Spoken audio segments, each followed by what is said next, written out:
자, 여러분 교재 329페이지 12번부터 이번 시간 같이 하겠습니다. 329페이지 12번은 어떤 문제냐? 10월 11일 날 현금 과부족으로 처리한 5만 원이 사무실 직원의 야근 식대로 확인을 했다. 네, 그러면 식대 영수증으로 비용 처리하면 돼요. 그러니까 11일 날은 5만 원이 어디 나갔는지 몰랐는데 보니까 사장님이 5만 원을 직원 야근 식대로 지출을 했더라는 것이 그 다음 날 알게 됐다는 거죠. 그러면은 야근 식대는 여러분 비용 중에 어떤 계정 과목으로 처리하면 되죠? 예, 복리후생비로 처리하면 돼요. 복리후생비. 그래서 차변이 복리후생비가 되겠습니다. 자, 10월 12일입니다. 10월 12일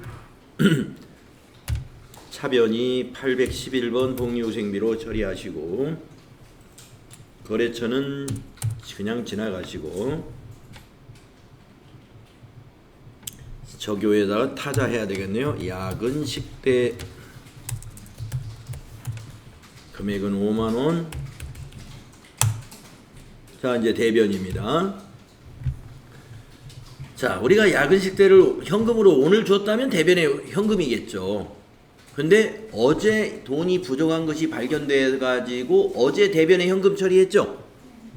그러면서 복리후생비인지 뭔지 모르니까 차변에다가 현금 과부족이라는 임시 계정을 사용했죠.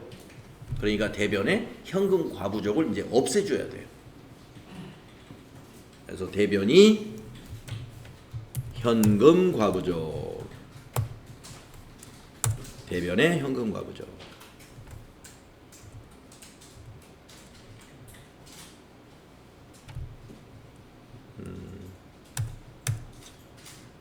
5만 원 이렇게 입력하시면 됩니다. 그래서 원인이 밝혀졌을 때 이렇게 정리하면 돼요. 그러니까 현금 과부족을 정리할 때는 처음에 현금 과부족 차변에 잡았을 때는 정리하면 대변에 가는 거고, 차변에 오는 경우는 지금처럼 현금이 부족할 때 현금 과부족이 차변에 와요. 근데 여러분이 이제 그 현금 과부족을 차변에 놓아야 되느냐 대변에 놓아야 되느냐 이걸 먼저 신경 쓰는 것보단 그게 훨씬 어려워요. 그걸 판단하는 게. 왜냐하면 현금 과부족이라는 것은 임시 계정이기 때문에 그냥 반대쪽에만 가면 되거든요. 그러니까 뭘 생각했냐면 아까 그 10월 11일 거 할 때 5만 원의 현금이 부족하다 라고 하면은 대변에 현금을 잡아야 돼요. 현금이 나갔으니까 부족하니까. 대변에 현금 잡고 차변을 현금 과부족 잡으면 돼요. 무조건. 원인을 모르니까. 그리고 지금 오늘 거 10월 12일 거는 야근 식대로 밝혀졌다 했단 말이에요. 그러면 야근 식대는 복리후생비예요. 그러니까 이건 비용을 발생시켜요. 차변. 야근 식대. 근데 오늘 야근 식대를 지급한 것이 아니고 어제 현금 과부족 있었던 그것이 밝혀진 거죠. 그러니까 대변에 현금 과부족을 기록해서 이제 현금 과부족은 잔액이 없어지는 거죠. 차변에 5만 원 있다가 대변에 5만 원 기록해 버리면 잔액은 없는 거죠. 차변과 대변 금액이 똑같으면 잔액이 없는 거예요. 잔액이 제로가 된다. 자, 이런 스타일로 문제 나올 수 있습니다. 잘 기억을 해주시고요. 다음은 13일 걸 보겠습니다. 자, 현금 시대를 확인한 결과 실제 잔액이 장부 금액보다 3만 원이 많은 것을 발견했는데 그 원인을 아직 알 수 없다. 자, 현금이 많다는 것은 차변에 현금을 잡아야 되는데 안 잡았던 거예요. 차변에 현금을 잡아야 되는데. 네. 그러니까 일단 현금을 잡아야 돼요. 차변에. 자, 10월 13일. 돈이 많다. 그러면 차변에 현금. 차변에 101번 현금.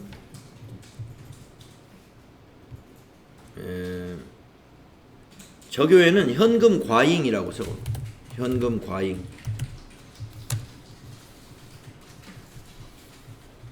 3만 원이 많다면 3만 원 입력하시고 대변 대변은 원인을 알 수 없어요. 무슨 돈이 들어왔는 건지 모르니까 현금 과부죠. 141번.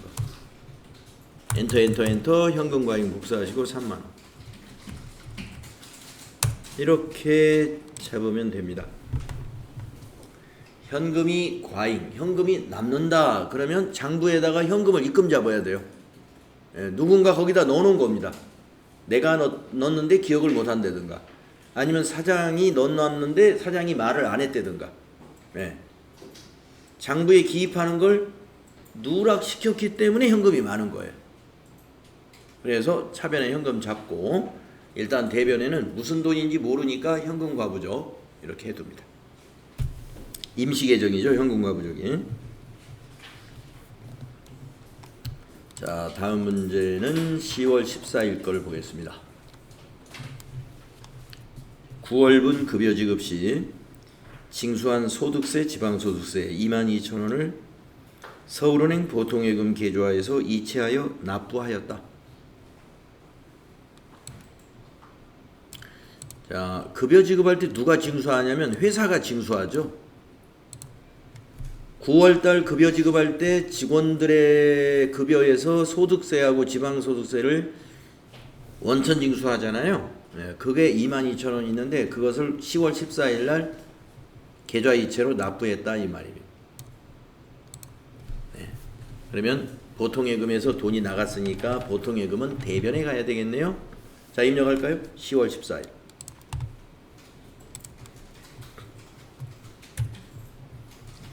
대변에 103번.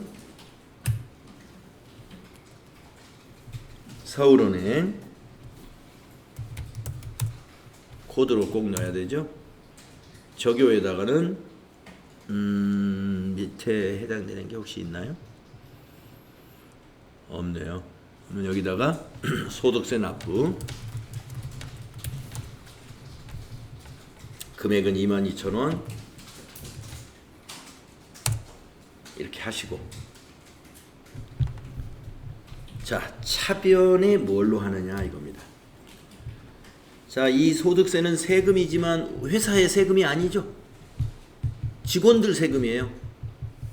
우리가 앞에서 판매관리비 공부할 때 회사가 내는 재산세, 등록세, 자동차세 이런 것들은 비용 처리하잖아요. 세금과 원가금으로. 그러나 이 세금은 우리 회사가 원천 징수해가지고 저 종업원들 대신에 납부해 준 거예요. 자, 우리가 원천 징수할 때 이걸 뭘로 개정과목 처리했는지 기억나시죠? 예수금이에요. 그래서 차변이 예수금이 와야 돼요. 거래처는 그냥 지나가시고 소득세 납부 그대로 복사하시면 돼. 엔터로 치면서 22,000원. 그래서 분계가 이렇게 되는 거예요. 급여 지급 시 원천 징수한 소득세를 납부할 때는 회사 비용이 아니고 우리가 원천 징수할 때 부채로 잡아요. 예수금으로 부채로 잡았다가 납부할 때 차변에 이렇게 부채가 감소되는 거예요.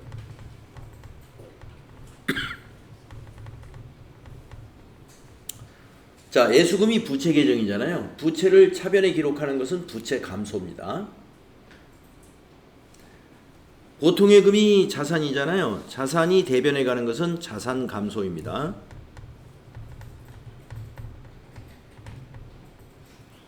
자, 손익에는 영향이 없고 보니까 자산이 감소한 것만큼 부채가 딱 감소했네요. 그래서 자산 이꼴 부채 더하기 자본, 여기에도 그게 적용이 됐습니다.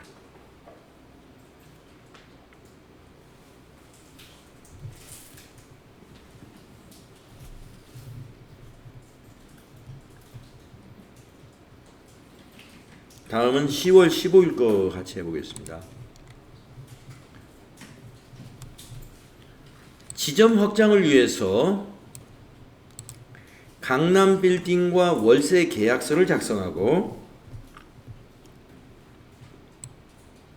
보증금 1,000만 원 서울은행 보통예금 계좌에서 이체하였다.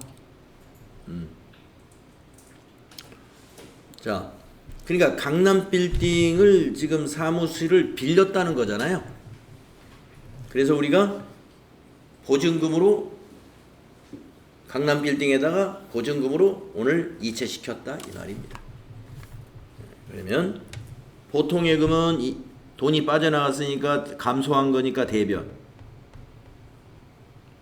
보증금은 차변에 와야 되겠네요. 자, 여러분 이 보증금의 개정 과목이 무엇일까요? 임차 보증금이에요. 네. 이 보증금의 개정 과목은 임차 보증금이 되는 겁니다.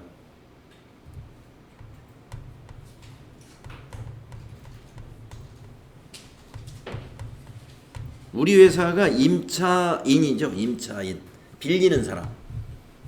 빌리는 걸 임차라고 그러고요. 빌려주는 것은 임대라고 합니다. 강남 빌딩 입장에서는 빌려주는 회사니까 임대 보증금이 되고, 우리 회사 입장에서는 빌리는 입장이니까 임차 보증금으로 회계 처리하는 거예요. 강남 빌딩은 임대 보증금으로 회계 처리하고 우리 회사는 임차 보증금으로 회계 처리합니다. 자, 그러면 차변 대변 정리 끝났죠? 네, 입력을 하겠습니다. 10월 15일로 날짜 바꾸시고요. 10월 15일. 자, 차변 먼저 입력해 볼까요? 차변에 임차 보증금. 이건 거래처 꼭 넣어야 돼요. 만기 때 받아야 되니까 거래처를 넣어야 돼요. 강남 빌딩 1번 적용은 1번 쓰면 되겠죠? 금액은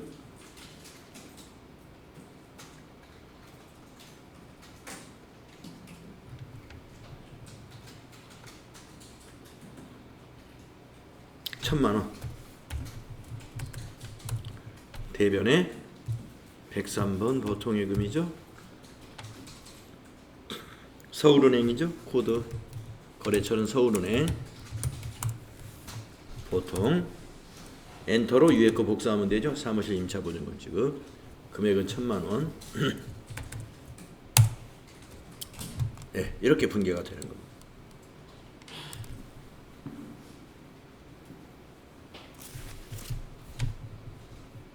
임차보증금과 보통예금은요, 거래처를 코드로 꼭 넣어야 된다는 거. 거래처를 코드로 안 넣으면 안 돼요. 자, 질문 한번 해볼게요.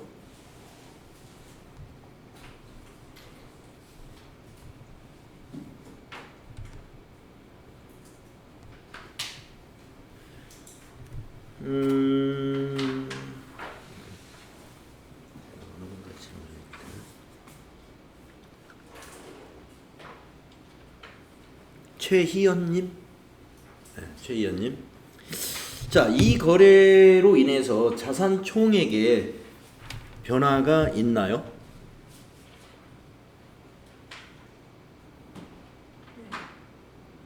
자산 총액에 변화가 있다. 어떻게 있습니까?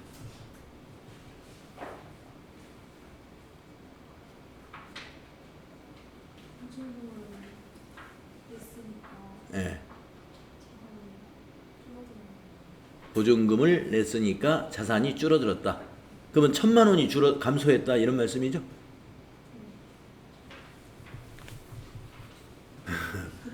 네, 맞을 것 같. 틀렸어요. 네. 자, 보통예금이 줄어들었다는 건 말이 맞습니다. 네, 보통예금이 감소했어요. 그런데 차변에 있는 임대보증금이 뭐냐면 이것도 자산개정 과목이에요. 임대보증금도. 왜 자산인 줄 아세요? 임차보증금, 임대보증금은 부채예요. 자, 임차보증금이라는 건 뭐예요? 임차인이 보증금을 맡긴 거죠. 만기 때 어떻게 해야 되죠? 돌려받아야 돼요. 돌려받아야 될 돈, 돌려받아야 될 권리가 있는 거죠. 그러니까 자산인 거예요. 받을 권리가 있는 게 다 자산이에요. 임차보증금 자산입니다. 그래서 이 거래는 차변에서는 자산이 증가했고 대변에서는 자산이 감소했지 않습니까? 그러니까 자산 총액에는 변화가 없다. 없어요. 그런데 자산 내부에서 어떤 변화가 일어났냐면 유동성의 변화가 일어났어요. 보통예금은 유동자산, 임차보증금은 비유동자산으로 분류합니다. 비유동자산. 자, 우리가 보통 임차를 한다, 사무실을 임차를 한다 그러면 여러 가지 어떤 관련 법률에 의해서 임차 기간은 몇 년 동안은 이렇게 딱 정해져 있어요. 이게 대개 다 장기 임차라는 거죠. 장기 임차. 그래서 물론 임차를 6개월만 하는 경우도 없는 건 아니겠지만 그런 특별한 경우를 제외하고는 일반적으로는 다 5년, 10년 뭐 이렇게 장기간 임차합니다. 특히 사무실 같은 경우는 인테리어 비용이 많이 들어가기 때문에 인테리어 감안해 가지고요. 뭐 1년 계약을 한다 그러면 인테리어 비용이 너무 아까운 거예요. 1년 있다가 철수해야 되는데 거기 수천만 원 들여서 인테리어 했다고 생각해 보세요. 아까워서 인테리어가 안 되겠죠. 그러니까 되게 장기 계약합니다. 요즘은. 그래서 아예 계약서를 쓸 때 막 10년 이렇게 써요. 10년. 자, 아무튼 임대나 임차는 그 보증금은 비유동에 해당이 됩니다. 자, 아까 말씀드린 대로 임차보증금은 자산, 임대보증금은 부채입니다. 그래서 비유동이죠. 그러니까 비유동 자산은 증가했지만 유동 자산은 감소했으므로 회사의 유동성이 나빠진 거예요. 나빠졌어요. 자, 우리가 3일 패션인가? 예. 3일 패션 수업 끝날 무렵 뒤에서 유동성에 관련된 지급 능력을 따지는 그 재무제표, 재무상태표 분석 지수, 거기에 유동 비율이라는 게 있어요. 유동 비율이 높을수록 좋은 거거든요, 회사가. 그러면 이거는 이 회사는 유동 비율이 나빠진 거예요. 1,000만 원만큼 나빠졌어요. 유동 자산이 감소했기 때문에. 이렇게 이 거래로 인해서 유동 비율이 낮아진 겁니다. 그래서 유동 자산은 감소했고 비유동 자산이 증가함으로 자산의 비유동 자산 비율이 높아져 가지고 유동성이 좀 떨어졌다. 이런 얘기를 할 수가 있어요. 예, 자산 총액의 변화는 없다. 없다가 답입니다. 손익의 영향은 없다. 손익에 영향을 주려면 비용이나 수익이 있어야 되는데 비용이나 수익이 아무것도 없어요. 손익에 영향은 없다. 자산 총액에도 영향이 없는 겁니다. 그래서 임차 보증금이 자산이라는 거 여러분 잘 알아두시고요. 임차 보증금은 비유동 자산으로 분류한다는 거. 비유동. 그다음에 이 상대 개정 과목도 같이 알아두는 게 공부하는 요령 중에 하나예요. 임차 보증금은 임차인 입장에서의 개정 과목이고 임대해주는 사업자 입장에서는 개정 과목이 임대 보증금인데 임대 보증금은 만기 때 돌려줘야 될 의무가 있는 거예요. 그래서 그건 부채로 기록하는 거예요. 그래서 개정 과목이 임대 보증금은 비유동 부채, 임차 보증금은 비유동 자산, 받을 권리는 자산이요, 지급해야 될 의무는 부채다.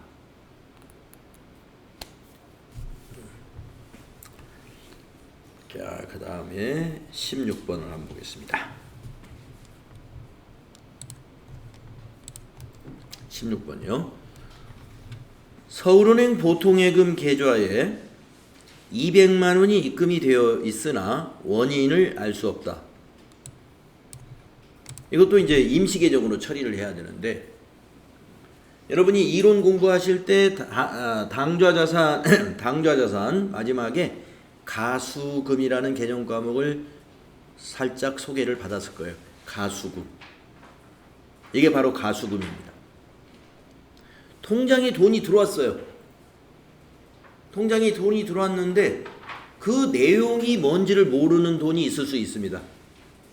예, 그것은 일단 돈이 들어왔으니까 자산은 잡아야죠. 그러니까 보통 예금의 증가는 잡아야 되는데 내용 원인을 모르니까 대변을 가수금이라고 잡아놓는 거예요. 가수금.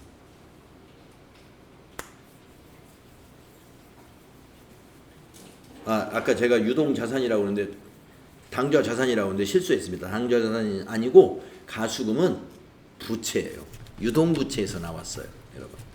유동부채에 공부할 때 맨 끝부분인가 유동부채 끝부분인가 가수금 나왔을 거예요. 이론 공부하실 때. 이게 바로 그 가수금.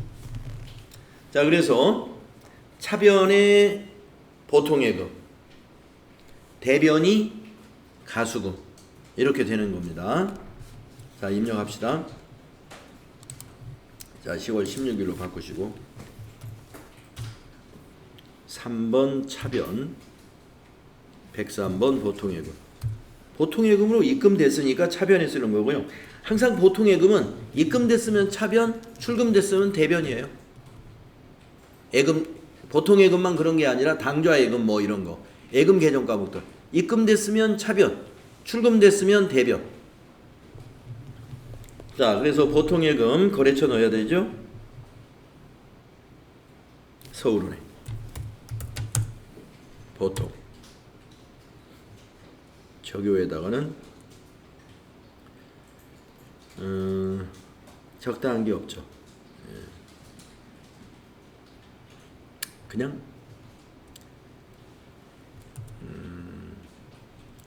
적요 비워두세요. 네, 적요 비워두시고 200만 원 입력하시고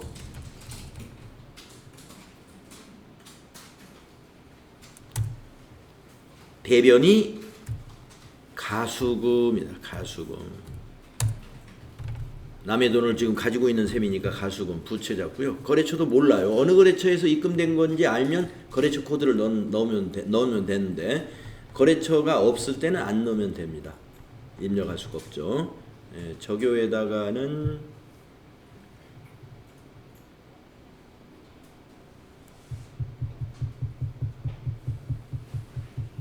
네, 그냥 뭐 쓸 내용 없네요. 그냥 가수금이라고 해놓으시고 200만 원. 가수금이라는 건 원인 모를 돈이 들어오면 대별의 가수금 잡는 거니까 네, 이렇게 해주시면.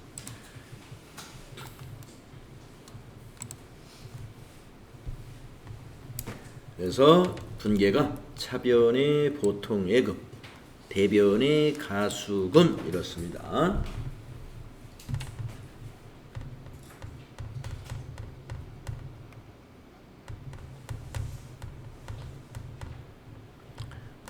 자, 그러면 한번 또 질문을 또 해봐야죠. 네, 잘 알고 있는지 한번. 강명진님, 네. 자, 이 거래로 인해서 자산 총액의 변화가 있어요, 없어요?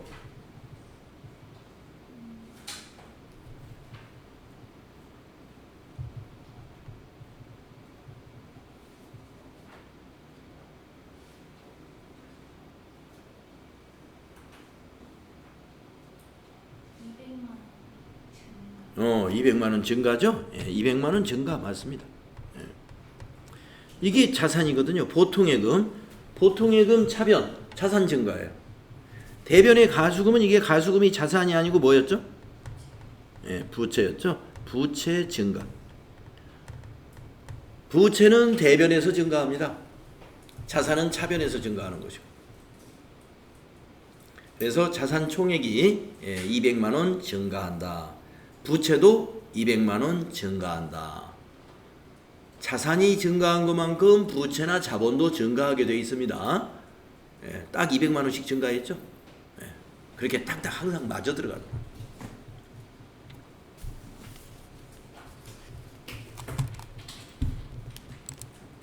다음에 17번으로 가보겠습니다. 네네. 원인을 모르는 현금이 들어오거나 나가는 다 현금 가부적이고, 그러면 원인을 알 수 없는 돈이 통장으로 들어오거나 통장에 나가면 가수금 통장으로 들어온 것만 가수금이고요. 가지급금은 원인을 모르고 하는 것은 아닙니다. 가지급금은 직원에게 업무를 하라고 이렇게 지급을 했으나 아직 이게 얼마가 비용이 지출될지 아직 결정이 안 났어요. 예, 출장 떠날 때 여비 계산액을 지급하는 것, 그것만 가지급금입니다. 그럼 통장에 돈이 입금이 됐는데 예, 어디서 입금인지 모르는 거는 어떤 게 더 있었습니까? 그게 가수금. 지금 여기 있는 거. 아니야. 통장에서 돈이 나갔는데 원인을 모른다. 그러니까 뭐 이렇게 보통 경리상공 같은 사람들은 응? 나가면서 돈이 비고란에다 뭐 돈이 어디 있더라 예, 그러는데 예, 사장님이나 이런 분들이 돈을 이제 인출해 갔을 예, 때 예, 예. 그냥 돈만 보내지 예. 뭐라고 안 하거든요. 그 원인을 알 수 없어요. 그거는 회계상 정해진 계정 과목이 사실은 없어요. 예. 그거는 밝혀가지고 만약에 사장님이 인출해 갔다. 근데 그 우리 회사가 개인 회사다. 그러면 인출금으로 처리해야 되거든요. 예, 돈이 사장님이 가져갔으니까 대변의 보통예금 빼갔으니까 대변의 보통예금 차변의 인출금. 인출금은 자본금의 감소에 해당되는 계정 과목이에요. 개인 회사에서는 그렇게 하고 법인 기업에서는 주식회사의 경우는 대표이사가 격리 담당자에게 말을 안 하고 통장에서 회사 돈에서 인출해 갔어요. 근데 회사 업무적으로 안 쓰고 내가 개인적으로 좀 쓸 일이 있었는데 예, 정리하세요. 나한테 그래요. 그러면 가지급금입니다. 그것도. 대표이사의 가지급금. 그리고 가지급금은 어떻게 해요? 정리를 해야 되잖아요. 출장 가서 돌아와 가지고 정리해야 하듯이 사장님이 내가 지금 쓸 돈이 있어서 통장에서 뺐어요. 그러면 사장님 앞으로 가지급금을 잡았습니다. 그러면 정리를 해야 돼요. 사장님이 대표이사가 만약에 정리를 안 한다 그러면은 두 가지 방법이 있습니다. 급여 지급할 때 급여를 빼고 지급하거나 그러면 가지급금이 정리가 돼요. 예. 급여 지급할 때 공제 항목으로 돈을 빼고 회사 통장에 넣어버리면 되니까. 아니면은 대표이사가 우리 회사의 주주에 해당이 된다. 규모가 작은 회사니까 그런 일이 일어나는 거거든요. 규모가 큰 회사는 대표이사가 통장에서 자기가 뭐 인출해가고 이런 일은 없어요. 근데 되게 개인 회사하고 아주 비슷한 주식회사 이런 데서는 법인이지만 개인 회사처럼 사장님이 막 통장에서 돈도 빼가고 그렇게 돼 있어요. 그럴 때는 그것을 주주이니까 배당금으로 나중에 정리하는 방법도 있어요. 예. 배당금으로 정리하거나 돌려받거나. 돌려받는 방법은 사장님이 돈을 갖다가 다시 입금을 시키든지 아니면 사장님 급여가 만약에 500만 원이다. 그러면 거기 인출해 간 돈 공제하고 급여를 지급해 드리고 그 공제한 금액을 통장에 입금시키면 돼요. 네, 그렇게 정리합니다.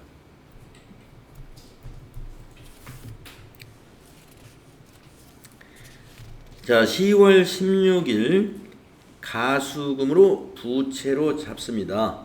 차변에는 자산 증가 통장 보통예금의 증가로 보고요. 자, 이제 17번을 보시면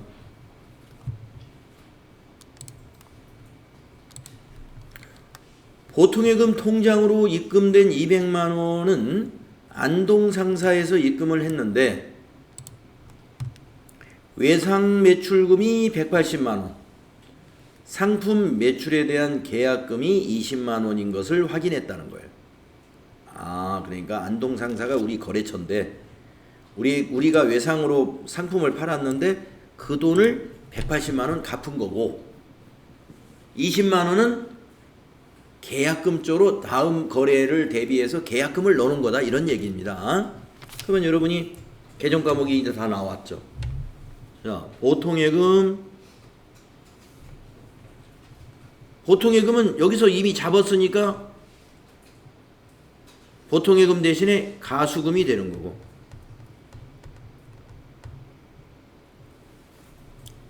차변에 17일 날 또 보통예금 차변에 잡으면 안 되잖아요. 16일 날 보통예금 증가를 봤으니까 차변에는 이제 부채 감소, 가수금을 차변에 적어야 돼요. 그리고 대변이 뭐냐면 외상매출금. 외상매출금. 그리고 요 계약금. 요게 대변이에요.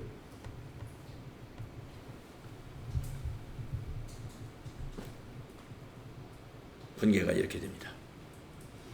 그러면 여러분 계약금 개정 과목이 두 개잖아요. 선급금이 있고 선수금이 있지 않습니까? 지금 이거는 계약금을 우리가 지급한 것인가요? 받은 건가요? 예, 받은 것입니다. 그러니까 개정 과목은 선수금. 받은 것을 수금이라고 해요. 선수금 미리 받았다. 네, 그러면 정리해 보겠습니다. 차변에 가수금을 먼저 입력할까요? 자, 10월 17일 점표 날짜 입력하시고 3번 차변에 가수. 거래처는 그 당시 알 수 없었으니까 안 넣었으니까 여기서도 넣을 필요 없고요. 적요는 가수금을 정리하는 거잖아요. 그래서 2번 적요 쓰면 적당하네. 기타 가수금의 정산 200만원. 그리고 대변에다가 4번 108번 외상매출금. 외상매출금은 채권이기 때문에 거래처를 꼭 코드로 넣어야 되죠. 안동상사. 네, 엔터로 위에 거 적요 그대로 그냥 복사하면 될 것 같고요. 금액은 180만원.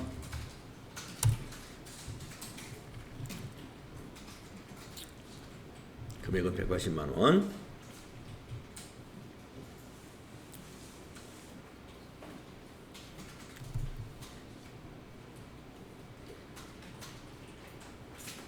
그리고 대변에 20만원은 선수금이 되는 거예요. 선수금 259번 거래처. 선수금도 부채니까 거래처를 넣어야 되죠. 102번.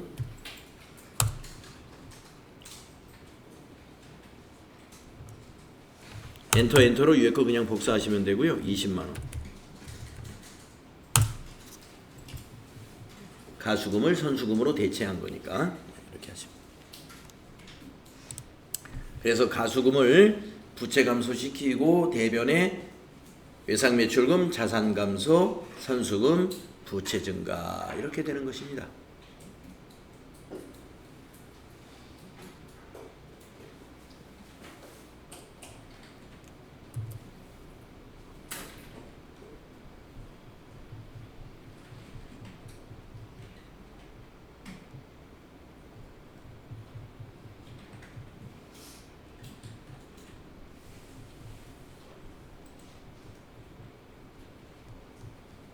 자, 질문 드려볼게요. 자, 첫 번째 질문. 이 거래로 인해서 부채 총액이 어떻게 됐는지 한번 질문해 볼게요. 김이주님. 네. 부채 총액이 어떻게 됐을까요?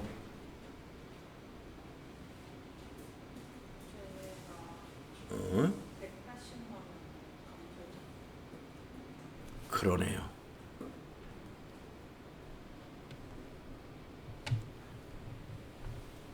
네, 부채가 180만원 감소, 빠졌어요. 줄어들었어요. 왜 그러느냐?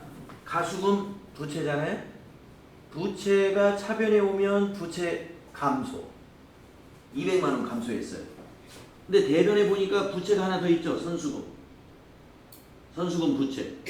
부채가 대변에 가면 증가. 20만원이 증가했습니다.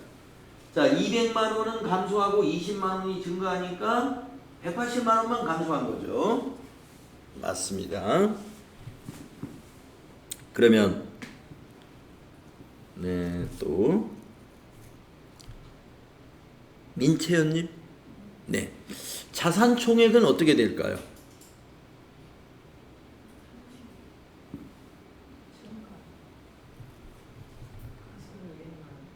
가수금 200만 원이 증가했다? 아까 제가 가수금은 부채라고 그랬는데, 네? 우리가 지금 방금 부채 총액이 180 감소했다는 것이 뭐냐면 요게 가수금이 감소했고 선수금이 증가했으니까 두 개를 합산 처리하면은 부채가 이것도 부채, 이것도 부채거든요. 예. 그래서 부채가 200만 원 감소했다가 20만 원 증가했기 때문에 180만 원만 감소했다라고 했단 말이에요. 예. 그러니까 이제 가수금은 자산이 아니죠. 응? 자산이 여기서 개정 과목이 자산이 뭐죠? 외상 매출금. 네. 자, 어떻게 됐습니까?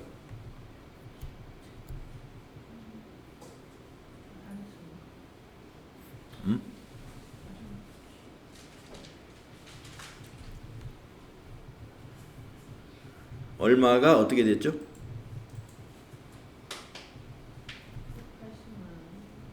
180만 원이 증가했다. 감소했는데 증가가 아니고 감소예요. 자, 왜 증가라고 생각했죠? 외상 매출금이 자산 개정 과목이죠. 근데 지금 대변의 기록이죠. 대변. 자, 거래의 판료소에 자산이 증가할 때는 차변 요소예요. 차변 요소. 자산 증가는 차변 요소. 자산은 대변에 와서는 감소하는 요소예요. 자산 감소가 대변이에요. 그러니까 지금 외상 매출금 대변에 기입했잖아요. 그러니까 이건 감소입니다. 자산이 줄어드는 거예요. 그래서 180만 원 감소한 거예요. 맞죠? 네. 증가가 아닙니다. 자산 개정 과목 증가가 되려면 자산 개정 과목 차변. 자산은 차변에서 증가하고 대변에서는 감소하는 것이다. 그래서 보세요. 우리가 이제 재무상태표 등식 자산은 부채 더하기 자본이다. 이 등식이 이 거래 하나만 해서 딱 성립이 되잖아요. 자, 이 거래 전체적으로 보면 자산과 부채의 변화가 생겼는데 부채가 감소한 것만큼 자산도 같이 감소했죠. 자산 이꼴 부채 더하기 자본. 이게 여기도 적용이 됐다는 것입니다. 여러분들 개정 과목 분류, 그 다음에 거래의 판료소, 예, 이게 아직 지금 미흡합니다. 예, 미흡. 아직 지금 답변이 자꾸 틀리는다 하면은 아직 그게 미흡한 거예요. 예, 그 부분을 빨리 보완을 하셔야 된다. 자, 이제 18일 거 해보겠습니다. 삼성카드사의 청구에 의해서 삼성카드 사용금액 150만 원이 서울은행 보통예금 계좌에서 자동이체 되었다. 자, 개정 과목이 이제 보통예금 하나 보이고, 그 다음에 카드 사용금액이라는 게 이게 하나의 개정 과목이란 말이에요. 네. 자, 여러분 카드 사용금액은 우리가 개정 과목 뭘로 사용할 때 뭘로 하죠? 네, 미지급금이죠. 이게 미지급금. 갚을 때도 미지급금이에요. 여러분 미지급금이라는 건 부채인 건 아셔야죠. 부채. 미지급금 부채. 미지급금이라는 건 우리가 지급해야 될 의무가 있는 거잖아요. 그러니까 부채예요. 자, 근데 오늘 통장에서 이체시켜서 갚았잖아요.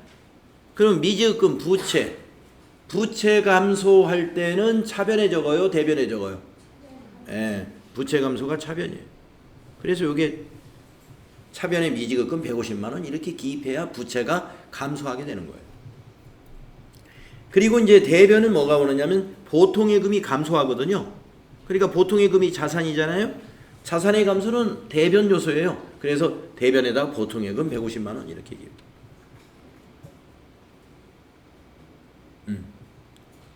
두 개 다 개정 과목, 이 두 개 개정 과목이 전부가 다 거래처를 코드로 반드시 넣어야 되는 개정 과목이에요.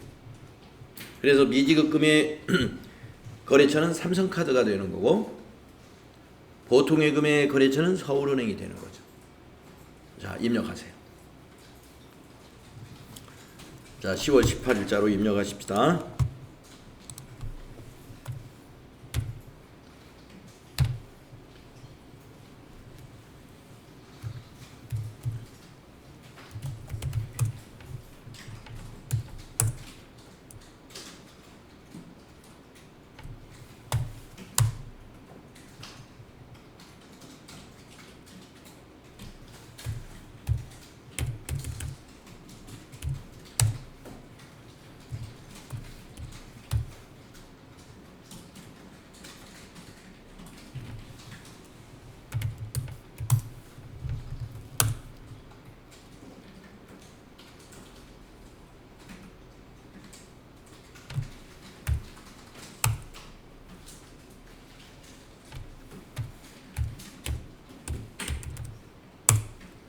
이렇게 입력하면 돼요.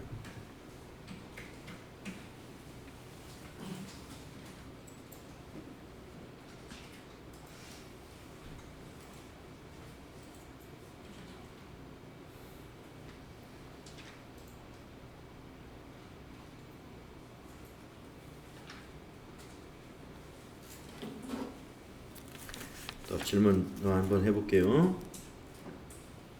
신동조님, 신동조님. 자, 부채 총액에 어떤 변화가 있을까요? 150만 원 감소했죠.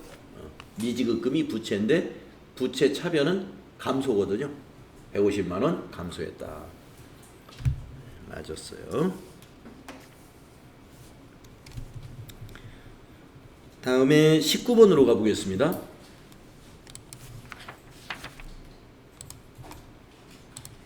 업무용 복사기를 하이마트에서 구입하고 대금 300만 원을 카드로 결제했다. 삼성카드. 그래서 아까 카드 사용대금은 미지급금이라고 하는 거 이미 알고 있잖아요. 그러니까 개정 과목이 하나는 미지급금이 되는 거고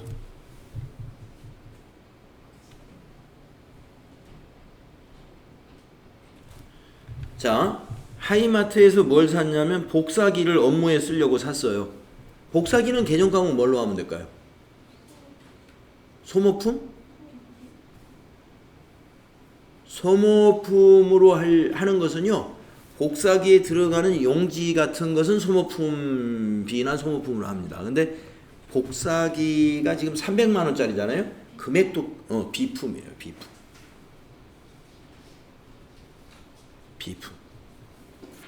복사기, 공기청정기, 에어컨,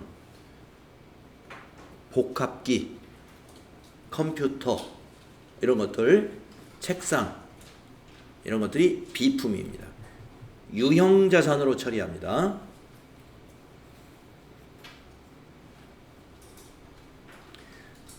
네, 그래서 자, 복사기라는 자산이 증가했고 미지급금이라는 부채가 증가한 것이죠. 자산 증가는 차변이고 부채 증가는 대변이니까 그대로 입력하시면 돼요. 자, 10월 19일 차변의 비품.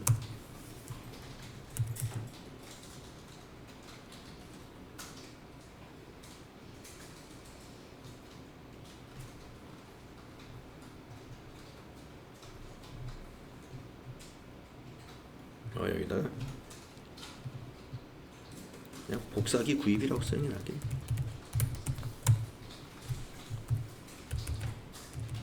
적용하는 건 어떻게 써야 된다는 원칙이 있는 게 아니에요.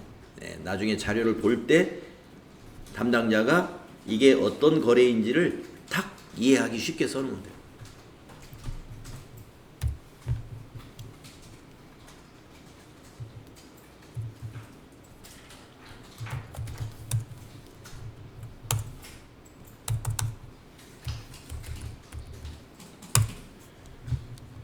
이 거래에서 미지급금의 거래처는 반드시 코드로 넣어야 됩니다. 반드시 코드로 넣어야 됩니다.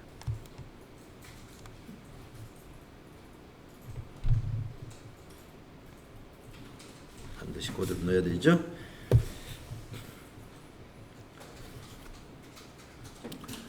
자, 다음 문제 하나 또 해보겠습니다. 10월 가만 있어봐. 시간이 다 됐네요, 여러분. 자, 그러면은 여러분 그 20번은 다음 시간에 이어서 하겠습니다. 거기 표시해 두시고요. 예, 표시해 두시고 오늘은 여기